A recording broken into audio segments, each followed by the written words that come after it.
Jika ada nilai yang disebutkan dalam Injil, kemungkinan itu ada, kenapa tidak? Itu mungkin memang firman Tuhan dalam Injil. Tapi, bagaimana dengan kesalahan ilmiah? Dan bagian yang tidak ilmiah, dapatkah Anda mengkaitkan ini dengan Tuhan?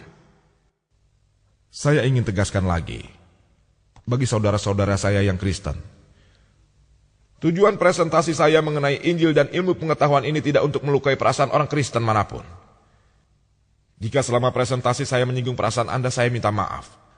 Tujuannya hanya untuk menekankan, kalau wahyu Tuhan tidak mungkin mengandung kesalahan ilmiah. Yesus berkata, carilah kebenaran, sebab kebenaran akan membebaskanmu. Kita punya kitab perjanjian lama dan kitab perjanjian baru. Dan saat ini kita harus menjalankan kitab perjanjian terakhir, yaitu Quran yang agung. Sejauh yang dipikirkan oleh Dr. William Campbell, saya dapat lebih liberal dengannya. Karena beliau telah menulis buku Quran dan Injil dari sudut pandang sejarah dan ilmu pengetahuan. Dia telah menyampaikan presentasinya dan juga dia seorang dokter medis. Saya harus bersikap formal dengannya. Sejauh yang dipikirkan saudara-saudara Kristen yang lain, saya mohon maaf jika saya melukai perasaannya. Mari kita menganalisa apa yang dikatakan Injil tentang ilmu pengetahuan modern. Pertama, mari kita bahas astronomi. Injil mengatakan tentang penciptaan alam semesta.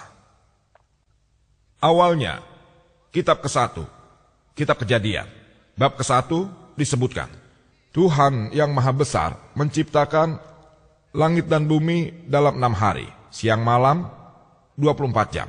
Sementara itu, menurut para ilmuwan, alam semesta ini tidak dapat diciptakan begitu saja dalam waktu 6 hari 24 jam. Quran juga mengatakan tentang 6 ayam. Bentuk tunggalnya adalah yaum, jamaknya ayam, yang dapat diartikan 1 hari 24 jam atau waktu yang sangat lama, 1 yaum, 1 masa. Para ilmuwan mengatakan kalau kami tidak keberatan menyetujui kalau alam semesta dapat diciptakan dalam 6 masa yang sangat panjang. Kedua, Injil mengatakan dalam kitab Kejadian 1 ayat 3 dan 1 ayat 5, cahaya diciptakan pada hari pertama.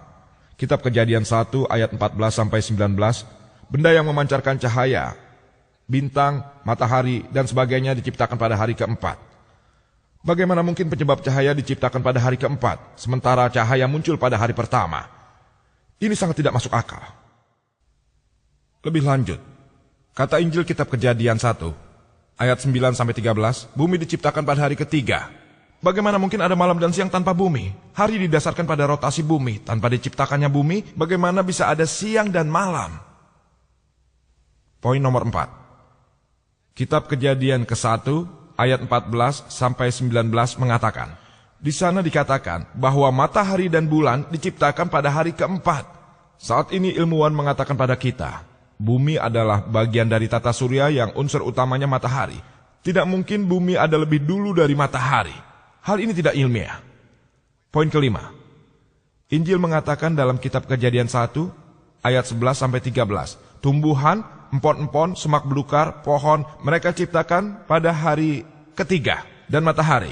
Kitab Kejadian 1, ayat 14-19, diciptakan pada hari keempat. Bagaimana mungkin tumbuhan bisa hidup tanpa cahaya matahari? Tidak benar kan?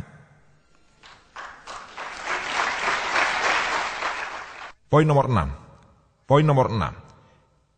Injil mengatakan dalam kitab Kejadian 1 ayat 16, Tuhan menciptakan 2 cahaya besar. Matahari yang mengatur siang dan sinar yang kurang terang yaitu bulan yang mengatur malam. Terjemahannya yang tepat jika Anda mencermati teks Yahudi, lampulah. Lampu mempunyai cahaya sendiri. Dan jika Anda mencermati kedua ayat ini, kitab Kejadian 1 ayat 16-17, ayat 17 mengatakan, dan Tuhan yang Maha Besar meletakkan mereka di cakrawala untuk menerangi bumi. Untuk menerangi bumi. Ini menunjukkan bahwa matahari dan bulan mempunyai cahaya sendiri yang berlawanan dengan pengetahuan ilmiah yang kita pelajari sekarang ini. Ada juga beberapa orang yang bergabung dan mengatakan kalau 6 hari yang dimaksud dalam Injil sebenarnya mengacu pada zaman, masa dalam Al-Quran, bukannya 6 hari 24 jam. Hal ini tidak logis jika Anda membaca Injil malam, pagi, jelas yang dimaksud 24 jam. Bahkan jika kita menggunakan pendekatan yang sama, tidak masalah. Saya setuju dengan pendapat Anda yang tidak masuk akal. Namun hal ini hanya memecahkan masalah kesalahan ke-1, yaitu penciptaan 6 hari, dan kedua, yaitu penciptaan cahaya pada hari ke-1 dan bumi pada hari ke-3. Lalu, 4 lainnya belum dapat dipecahkan. Lebih lanjut dikatakan, jika periode 24 jam, mengapa tanaman dapat tumbuh selama 24 jam tanpa sinar matahari? Saya katakan baik.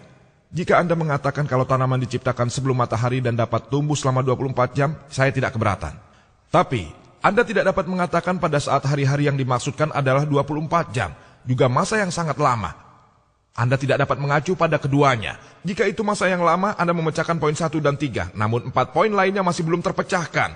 Jika hari yang dimaksud adalah 24 jam, Anda hanya memecahkan poin nomor 5, yang lainnya tidak. Ini tidak ilmiah. Saya mendengar Dr. William ingin mengatakan, itu masa yang lama, dan mengatakan kalau ada 4 kesalahan ilmiah atau katakan saja yang dimaksud adalah 24 jam sehari, dan anggap saja hanya ada 5 kesalahan ilmiah dalam penciptaan alam semesta. Mengenai konsep bumi, beberapa ilmuwan telah menjelaskan bagaimana dunia akan berakhir. Ada dugaan-dugaan, beberapa di antaranya mungkin benar. Tapi beberapa juga mungkin salah. Apapun itu, apakah dunia akan musnah atau ada selamanya, keduanya tidak dapat terjadi secara bersamaan. Sangat tidak masuk akal.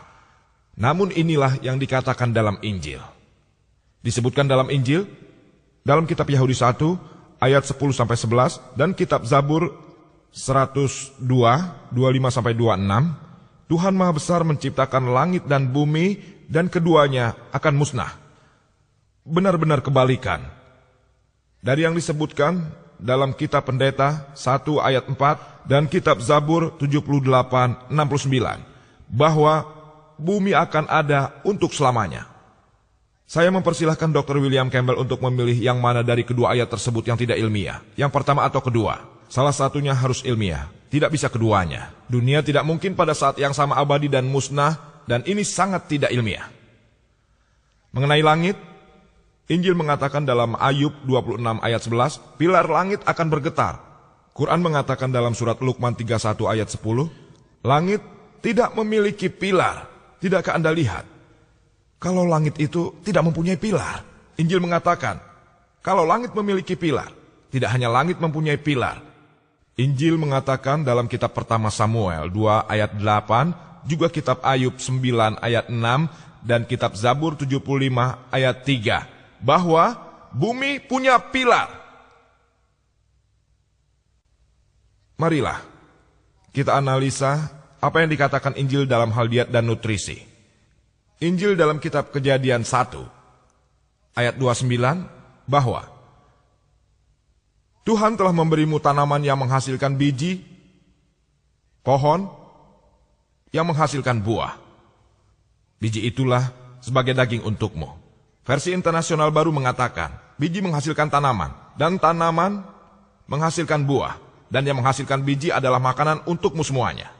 Saat ini, bahkan orang awam pun tahu, kalau ada tanaman beracun seperti beri liar, strici, datura, tanaman yang mengandung alkaloid, foliander, bakapoid.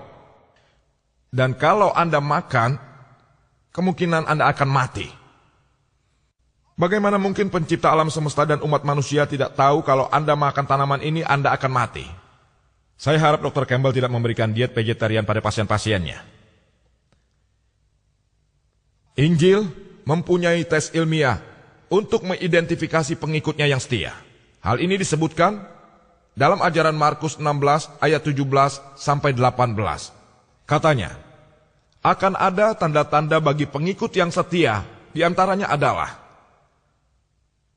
dengan namaku, mereka akan dijauhkan dari setan, dan mereka akan berbicara bahasa asing. Mereka akan mengambil ular, dan jika mereka meminum racun yang mematikan, mereka tidak terluka. Jika mereka meletakkan tangannya di atas orang sakit itu akan sembuh.